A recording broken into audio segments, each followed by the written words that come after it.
Hello दोस्तों, good morning. कैसे हैं आप सब लोग? आशा है कि आप सभी अच्छे होंगे। हम भारत का संविधान पढ़ रहे थे। हम भारत का क्या पढ़ रहे थे? संविधान पढ़ रहे थे। संविधान में हमने 1 से लेकर 4 जो भाग थे उनके बारे में डिस्कस किया था। 22 भागों के ऊपर हम क्या चर्चा कर रहे थे। तो हमने 1 से लेकर जो 4 भाग है उन पर हमने चर्चा की थी। यानी पहला जो भाग है 1 से 4 संघों उसका राज्य क्षेत्र हमने पूरा पढ़ा। दूसरे में नागरिकता 5 से 11 कंप्लीट किया। तीसरा कौन सा था? 12 से 35 मौलिक अधिकार है, वो हमने पूरा किया है। इसके बाद चौथा था 36 से 51 है नीति निर्देशक तत्व है, वो हमने कंप्लीट कर लिए थे। 4 भाग हमने कंप्लीट किए थे। आज हम उसके बाद 5वां जो भाग है उसके बारे में चर्चा करते हैं। 5वां भाग है उसके बारे में क्या चर्चा करते हैं। 5वें भाग में कौन सा नाम लिखा जाता है? संघ सरकार है। 5वें भाग में क्या लिखा गया है? भाग कौन सा होता है? 5वां है। इसे किस नाम से जानते हैं? संघ सरकार है। भाग क्या है? 5 है। इसे किस नाम से जानते हैं? संघ सरकार है।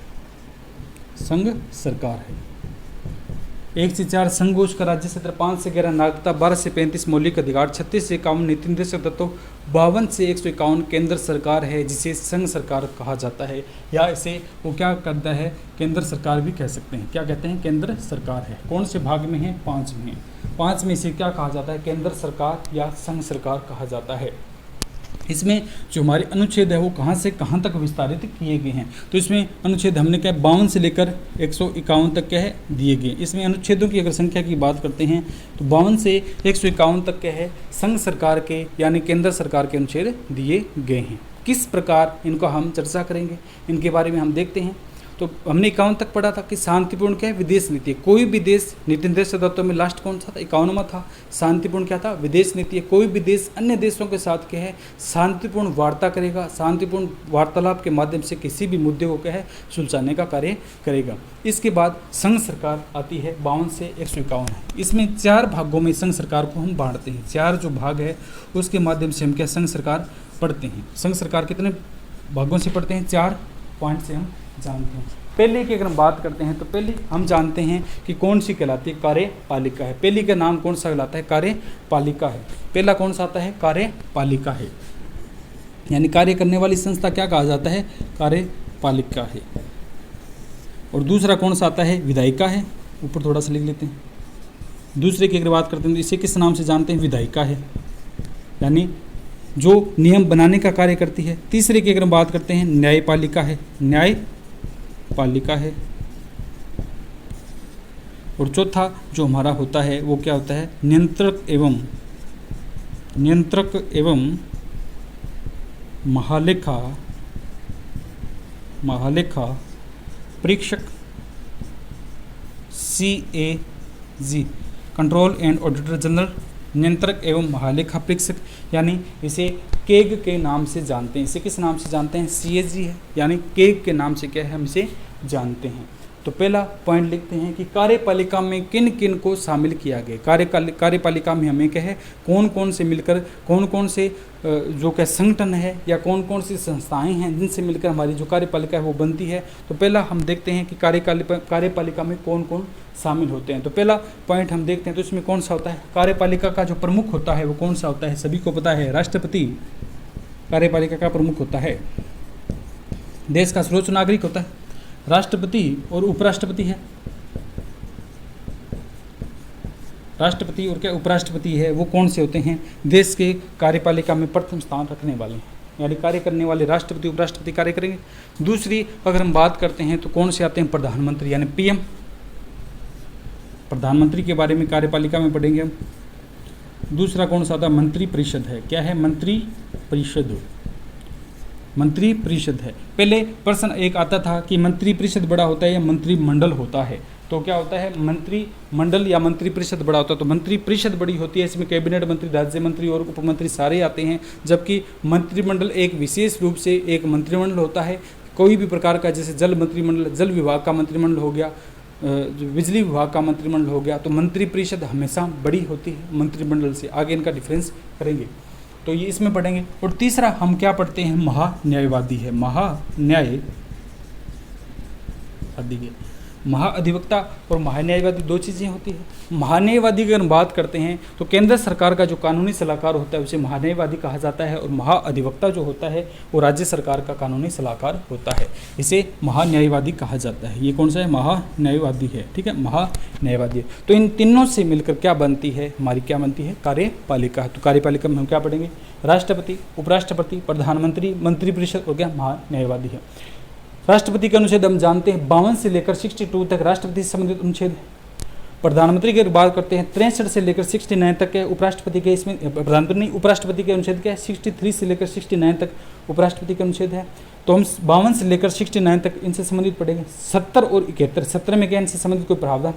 71 की अगर बात करते हैं सुप्रीम कोर्ट के द्वारा राष्ट्रपति व उपराष्ट्रपति में कोई विवाद हो जाता है, चुनाव में संबंधित कोई विवाद हो जाता है तो उसका निर्णय कौन देता है? सुप्रीम कोर्ट देता है। 72 में क्या पढ़ेंगे? राष्ट्रपति की समाधान की शक्ति है। 73 की अगर बात करते हैं इनसे शक्तियों के परिसर संबंधित कुछ प्रावधान किए गए, और 74 में मंत्रिपरिषद स्टार्ट हो जाएगी, यानी भारत का एक मंत्री होगा, उससे संबंधित एक मंत्रिमंडल होगी। 75-74 में इनका क्या वर्णन दिया गया। इसके बाद महान्यायवादी आता है 165, 76 और 165 महान्यायवादी और महाधिवक्ता के बारे में चर्चा होगी, तो इसके बारे में देखते हैं। इसके बारे में हम देखें 76 में महान्यायवादी है और 165 में महाधिवक्ता है, इसके बारे में हम आगे देखेंगे। तो फिलहाल क्या है? कार्यपालिका में कौन कौन से शामिल है? राष्ट्रपति, उपराष्ट्रपति, प्रधानमंत्री, मंत्रिपरिषद और महान्यायवादी, इन सभी से मिलकर भारत की क्या बनती है? कार्यपालिका बनती है। क्या बनती है? कार्यपालिका बनती है। इनसे संबंधित अनुच्छेद क्या है हम पढ़ेंगे। इसमें 52 से लेकर क्या है? महान्यायवादी तक चलते हैं, 76 तक अनुच्छेद इसमें चलेगा। इसके बाद विधायिका आती है। विधायिका में कौन से होते हैं? 79 अनुच्छेद कौन से होते हैं? 79 से 123 तक, 123 तक जो अनुच्छेद है वो किससे संबंधित है? यानी 79 से लेकर 123 तक जो अनुच्छेद दिए गए हैं वो किससे संबंधित है? उन अनुच्छेदों की अगर हम बात करते हैं तो वो लोकसभा और राज्यसभा है, यानी भारत की एक संसद होगी जो लोकसभा, राज्यसभा और राष्ट्रपति तीनों से मिलकर बनती है। 79 में संसद का अनुच्छेद दिया गया। 80 की अगर हम बात करते हैं तो लोकसभा, 81 की राज्यसभा, इनका वर्णन दिया गया, विस्तारपूर्वक इनके बारे में देखेंगे। तो अनुच्छेद 79 से 123 तक क्या दिया हुआ है? यानी लोकसभा और क्या है? राज्यसभा है। लोकसभा, राज्यसभा और राष्ट्रपति से मिलकर संसद बनती है, इसका प्रावधान। लेकिन यहाँ पर क्या दो आए हैं? राष्ट्रपति को हम यहाँ से उठाएंगे, तीनों को जब जोड़ते हैं तो संसद का निर्माण होता है। तो लोकसभा, राज्यसभा और राष्ट्रपति क्या संसद करेंगे। 79 में भारत की एक संसद होगी, इसका वर्णन दिया गया है। 80 क्या कहता है? लोकसभा होगी। और 81 क्या कहता है? किसी भी राज्य की क्या है? राज्यसभा। कोई भी क्या है? देश है उसकी एक राज्यसभा होगी। 2 सदन होते हैं भारत में। किस प्रकार के? द्विसदनात्मक पद्धति प्रणाली। 2 सदन लिए कि लोकसभा है, राज्यसभा है। ब्रिटेन से हमने ये क्या ग्रहण किया है, तो इसके बारे में देखेंगे। इसके बाद तीसरी कौन सी है? न्यायपालिका। यानी न्यायपालिका जो सुप्रीम कोर्ट है उससे न्यायाधीशों की नियुक्ति है, उनको हटाने की प्रक्रिया है, उनकी योग्यता है, किस विवाद पर वो क्या निर्णय देंगे वो हम कहाँ किस में पढ़ेंगे? न्यायपालिका में पढ़ेंगे। और इससे संबंधित जो अनुच्छेद है वो कहाँ से कहाँ तक दिए गए हैं। इससे संबंधित अनुच्छेद की अगर हम बात करते हैं तो वो हमारे 124 से लेकर 147 तक है। 124 से लेकर 147 में क्या पढ़ते हैं हम? सुप्रीम कोर्ट यानी क्या? न्यायपालिका है, ठीक है। कोई भी जो न्यायपालिका हो उसके बारे में प्रावधान इसमें दिए गए हैं। हाईकोर्ट की अलग होगी। अपने हाईकोर्ट जो है 214 से लेकर उनके 231-33 तक है, हाईकोर्ट की प्रावधान अलग दिया गया है। वो संबंधित राज्यों की अलग अलग हाईकोर्टें होगी, उनका प्रावधान अलग से है। न्यायपालिका की अगर बात करते हैं 124 से 147 तक न्यायपालिका का प्रावधान है। इसके बाद हम बात करते हैं नियंत्रण एवं महालेखा परीक्षक है, CAG control and auditor general है। इसकी अगर हम बात करते हैं तो अनुच्छेद 148 से लेकर 151 तक है। यहाँ तक अनुच्छेद 148, 49, 50 और 51 इन अनुच्छेदों में क्या CAG है, केग जो है भारत का, उसके बारे में दिया गया है कि जो भारत सरकार की संचित निधि, आकस्मिक निधि होती है, संबंधित राज्य की संचित निधि होती है, उनके लोकलेखाओं से संबंधित है, उनका वित्तीय विवरण से संबंधित जो प्रावधान है वो किसके द्वारा नियंत्रण में रखे जाएंगे? वो कौन सा होगा? नियंत्रण एवं महालेखा परीक्षक होगा। उसी के अधीन के हम आय और व्यय का संबंधित जो राज्य या संबंधित कोई भी देश है वो किसी भी राज्य में या अपने देश में कहीं पर निवेश करता है तो उसका पूरा विवरण की रिपोर्ट किसको देगा? CAG के पास होगी। कंट्रोल एंड ऑडिटर जनरल होता है, नियंत्रण और महालेखा परीक्षक जिसे कहते हैं, उनके पास डिटेल रहेगी। वो कहेंगे संबंधित राज्य या संबंधित जो कोई भी देश है उसने इतना इतना खर्च किया है, इतनी आय उन्होंने इनकम हमसे ली थी और इतना उन्होंने खर्चा कर लिया है, इतना उसके पास क्या सुरक्षित है। तो इनके बारे में डिटेल कौन सा देता है? CAG है, कंट्रोल एंड ऑडिटर जनरल है, नियंत्रण एवं महालेखा परीक्षक होता है। इन्हीं के अधीन में सभी प्रकार की जो आर्थिक लेन देन होता है, आकस्मिक संचित निधि इन्हीं के द्वारा देखा जाता है। तो वर्तमान की अगर हम बात करते हैं, सीएजी अलग अलग होते हैं। वर्तमान के नियंत्रक एवं महालेखा परीक्षक की बात करते हैं तो 14वें हैं, वो कौन से हैं? ग्रीस है। ग्रीस क्या है? मुर्मू है। ग्रीस मुर्मू है। वर्तमान की अगर बात करते हैं तो किस प्रकार के हैं? 14वें हैं। अगर बात कर लेते हैं यहाँ पर कि 2023 में सीएजी कौन है, करंट के मुद्दे से क्वेश्चन उठते हैं कि वर्तमान के सीएजी कौन हैं, तो ये ग्रीस क्या है? चंद्र मुर्मू। ग्रीस चंद्र क्या है? मुर्मू है। ग्रीस चंद्र मुर्मू है। ये कौन से हैं? 14वें, ठीक है, 14वें स्थान पर आए हैं। ग्रीस चंद्र मुर्मू जो है 2023 के सीएजी है, कंट्रोल एंड ऑडिटर जनरल है, नियंत्रक एवं महालेखा परीक्षक जो 2023 के हैं वो कौन से आते हैं? ग्रीस चंद्र मुर्मू है। कौन से हैं? ग्रीस चंद्र मुर्मू हैं। ग्रीस चंद्र क्या है? मुर्मू जो है वो 14वें व्यक्ति के रूप में अभी आए हैं, जिन्हें वर्तमान में भारत का नियंत्रक एवं महालेखा परीक्षक नियुक्त किया हुआ है। इनकी अगर उम्र की अगर बात करते हैं कि कितनी उम्र तक ये अपने कार्य पर रहेंगे, तो इनकी उम्र की अगर हम बात करते हैं तो ये क्या 6 वर्ष इनकी कार्य प्रणाली जो होती है वो कितनी की होती है? 6 वर्ष या 65 वर्ष है। या तो क्या है 6 वर्ष होगी या क्या है 65 वर्ष है। दोनों में जो भी बातें पहले हो जाती है तो उनको पद से हटा दिया जाता है। यानी किसी व्यक्ति ने जिसे क्या है वर्तमान महालेखा परीक्षक नियंत्रित किया है, नियंत्रण महालेखा परीक्षक नियुक्त किया है, अगर उसको कार्य पर करते हुए 6 वर्ष कंप्लीट हो गए हैं तो उसको पद से हटना पड़ेगा। नए पद की नया व्यक्ति आएगा, नए व्यक्ति को क्या है नियुक्त किया जाता है। तो सीएजी की अगर बात करते हैं तो इसका निर्वाचन होता है, नियुक्ति होता है। तो कंट्रोल एंड ऑडिटर जनरल होता है, नियंत्रण और महालेखा जो परीक्षक होता है इनकी नियुक्ति होती है। और नियुक्ति किसके द्वारा की जाती है? राष्ट्रपति के द्वारा की जाती है। इनकी क्या होती है? नियुक्ति होती है। एक मंडल का नियुक्त किया जाता है। इस मंडल में अनुशंसा की जाती है। विभिन्न अनुशंसा के आधार पर राष्ट्रपति है जो विशेष व्यक्ति को जो चुनकर जो नाम दिया जाता है जिस कमेटी के द्वारा, उस व्यक्ति को क्या बनाते हैं? सीएजी बनाते हैं। इनकी क्या होती है? नियुक्ति होती है। और इनका कार्यकाल जो होता है 6 वर्ष या क्या होता है 65 वर्ष, जो भी पहले हो जाए, यानी या तो उसकी 65 वर्ष उम्र हो जाए। जैसे किसी व्यक्ति ने 61 वर्ष की उम्र में सीएजी नियुक्त किया, कोई व्यक्ति ये जरूरी नहीं है कि 58-55 में कर दे, कोई भी व्यक्ति है उसे 61 साल की उम्र में क्या सीएजी नियुक्त किया और उसको 4 साल में क्या है उसकी 65 वर्ष होगी, यानी 4 साल में 65 वर्ष होगी। तो ये जरूरी नहीं है कि वो 6 वर्ष अपने पद पर रहेगा, नहीं, 4 वर्ष कंप्लीट यानी 65 वर्ष वो पहले हो रहा है, 65 वर्ष की उसकी आयु होगी तो उसको पद से क्या हटना पड़ेगा, नया सीएजी फिर लाएंगे। ठीक है, तो इस प्रकार इनको समझना कि या तो 6 वर्ष हो जाए। जैसे कोई व्यक्ति है वो कितनी उम्र का है, अगर कोई व्यक्ति जो है 55 साल का है तो वो 6 वर्ष आराम से क्या है अपनी नौकरी करेगा, उसको हटाने की जरूरत नहीं है। अगर उसकी उम्र 61 वर्ष में उसे नियंत्रण एवं महालेखा परीक्षक बनाया तो 4 साल बाद वो 4 साल की नियंत्रण और महालेखा परीक्षक के रूप में रहेगा, उसके बाद में उसको पद से हटना पड़ेगा। इस प्रकार यह प्रणाली कहाँ से दी गई है? 148 से लेकर 151 तक एक एक चीज़ें इनमें पढ़ेंगे। 148, 49, 50, 51 क्या क्या इनमें चीज़ें दी गई, सभी में क्या है बहुत इंटरेस्टिंग पॉइंट है। सभी में अगर भारत के नागरिक तो हमें इन चीज़ों का पता होना चाहिए कि कहाँ पर क्या क्या चीज़ें किस रूप से विस्तारित है। रट्टा मारेंगे तो केवल वो समझ में आएगा सीएजी कौन है, सीएजी कौन है, ऐसे नहीं है कि कैसे चुना जाता है, कौन सी प्रक्रिया होती है। तो सर्वप्रथम हम स्टार्ट करते हैं भाग 5 संघ सरकार का। इसमें सर्वप्रथम हम पढ़ते हैं कार्यपालिका। क्या पढ़ते हैं? कार्यपालिका है। तो सर्वप्रथम कार्यपालिका को स्टार्ट करते हैं, देखते हैं क्या क्या इसमें है।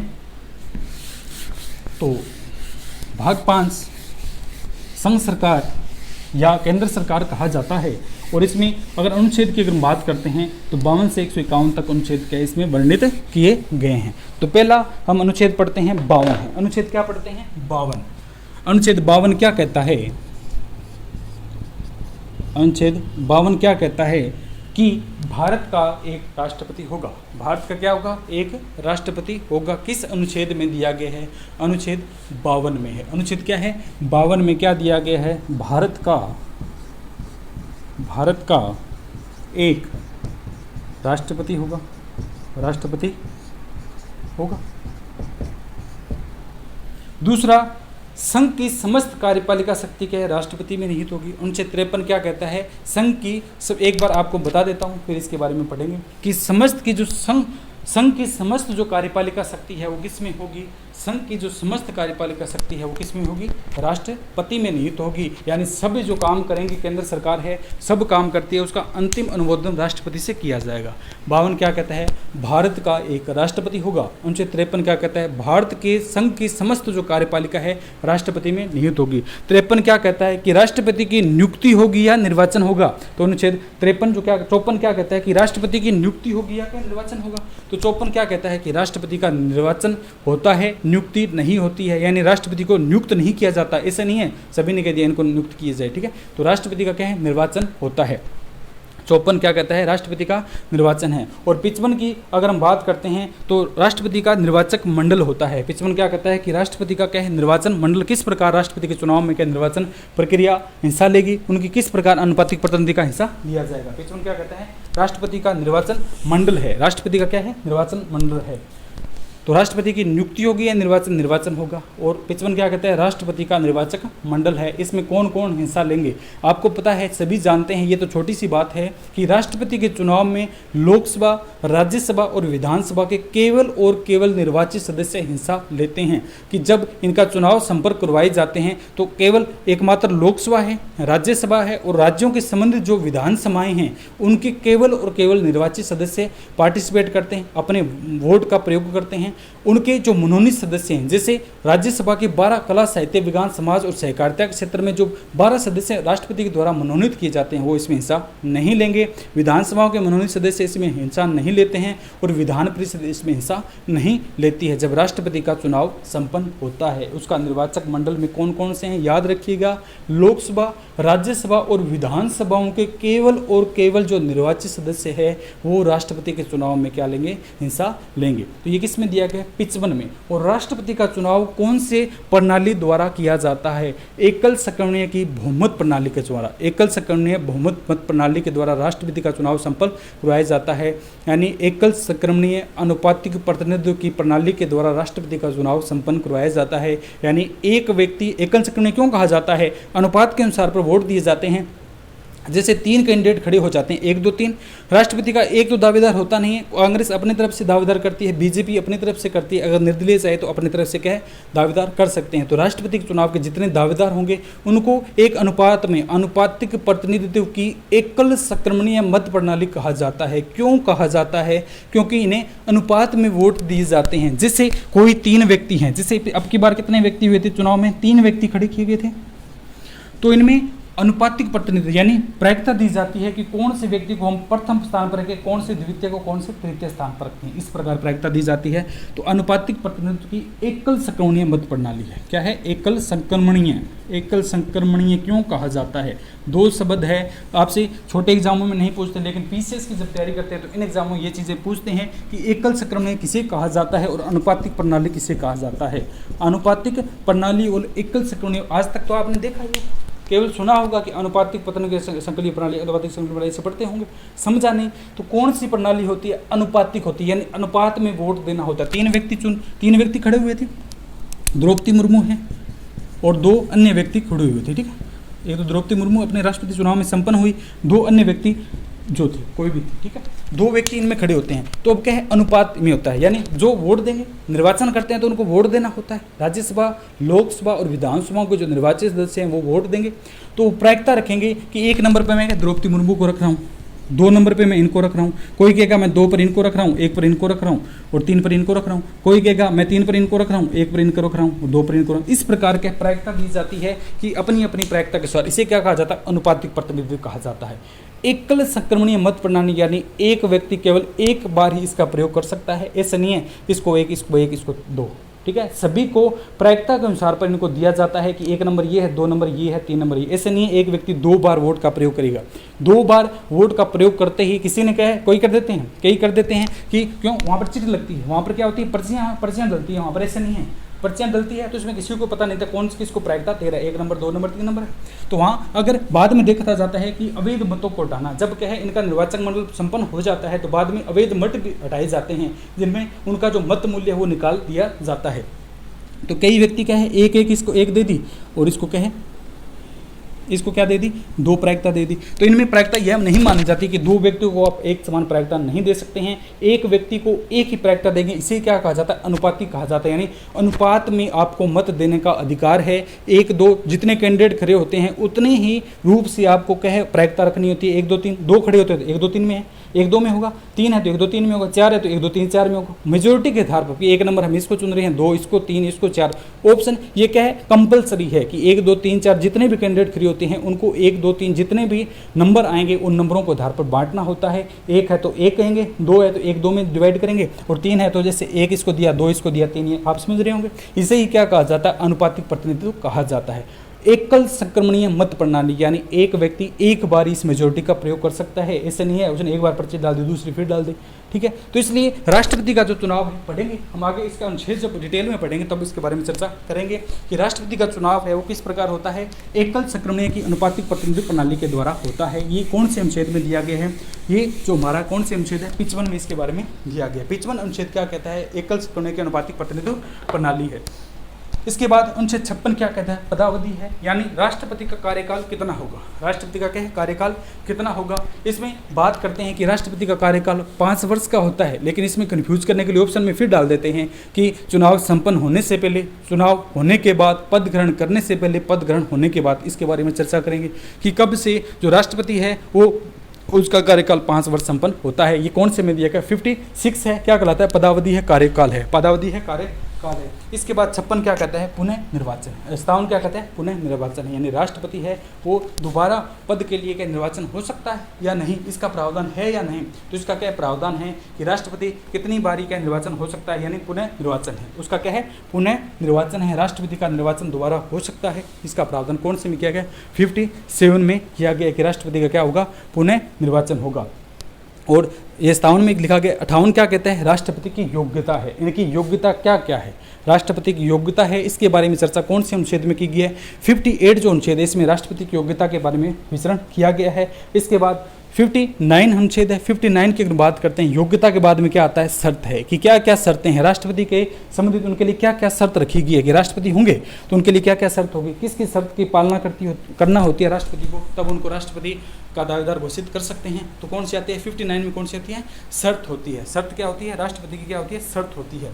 और 60 क्या कहता है, शपथ है। 60 क्या कहता है, अनुच्छेद 60 में क्या लिखा गया, शपथ है, यानी राष्ट्रपति किस प्रकार शपथ लेता है। तो सभी लोग विधिवत जानते हैं कि राष्ट्रपति 3 शब्दों की शपथ लेता है कि मैं भारतीय संविधान के परिरक्षण, संरक्षण और प्रतिरक्षण की शपथ लेता हूँ। संविधान में होते हैं, सुप्रीम कोर्ट CJ आएंगे उनसे शपथ दिलाते हैं, तो आप देखना कभी जब ये लेते हैं शपथ लेते हैं तो इनमें 3 मुख्य शब्द काम में लिए जाते हैं कि मैं भारतीय संविधान के परिरक्षण, संरक्षण और प्रतिरक्षण की शपथ लेता हूँ, यानी इसको संरक्षण करूँगा, परिरक्षण करूंगा, इसको जैसा है वैसा मानूंगा। प्रतिरक्षण यानी इसमें काट छाट नहीं होने दूंगा, काट बाढ़ है जो संविधान है उसमें नहीं होने दूंगा, जहाँ तक मेरे को अनुमानित लगेगा वहाँ तक उसमें क्या है, मैं किसी भी प्रकार का परिवर्तन नहीं होने दूंगा। तो ये किस में लिखा गया कि 60 है। 60 जगह क्या कहता है, भारत का राष्ट्रपति शपथ लेगा।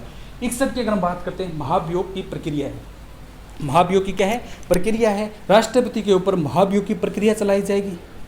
किस प्रकार राष्ट्रपति को उठाना है, कब अनुमति देगा, कौन से सदन में पेश कर सकते हैं, कितने दिनों के लिए पेश किया जाएगा, दूसरे सदन में जाने से पहले कितने दिन उसको राष्ट्रपति है उसको कहे खुद को स्वयं जो संसद में पेश होना होता है या और अन्य व्यक्ति पेश हो सकता है। अगर राष्ट्रपति ऊपर क्या है महाभियोग साबित हो जाता है तो क्या राष्ट्रपति को पद से हटाया जा सकता है, राष्ट्रपति को पद से हटाने के बाद क्या उसे जेल में डाला जा सकता है। इनके बारे में चर्चा करेंगे। कौन सा 61 है, संविधान का अनुच्छेद 61 क्या कहता है, in the main constitution of India article number 61 represent क्या करता है कि भारत के राष्ट्रपति के ऊपर अगर महाभियोग, सिद्ध कदाचार या भ्रष्टाचार जो पाया जाता है तो उसके ऊपर किस प्रकार कार्य किया जाएगा। ये कौन से में 61 में है। और 62 की अगर हम बात करते हैं तो इसमें क्या है, अगर 62 की अगर बात करते हैं कि राष्ट्रपति चुनाव के लिए क्या नियम है, क्या उनकी शर्तें हैं, इसके बारे में प्रावधान किए गए हैं कि 62 में क्या कहता है कि राष्ट्रपति से संबंधित क्या है, किस प्रकार के जो प्रावधान हैं, किस प्रकार के नियुक्ति के जो नियम हैं उनके बारे में जो बातें कही गई है वो कौन सी आती है,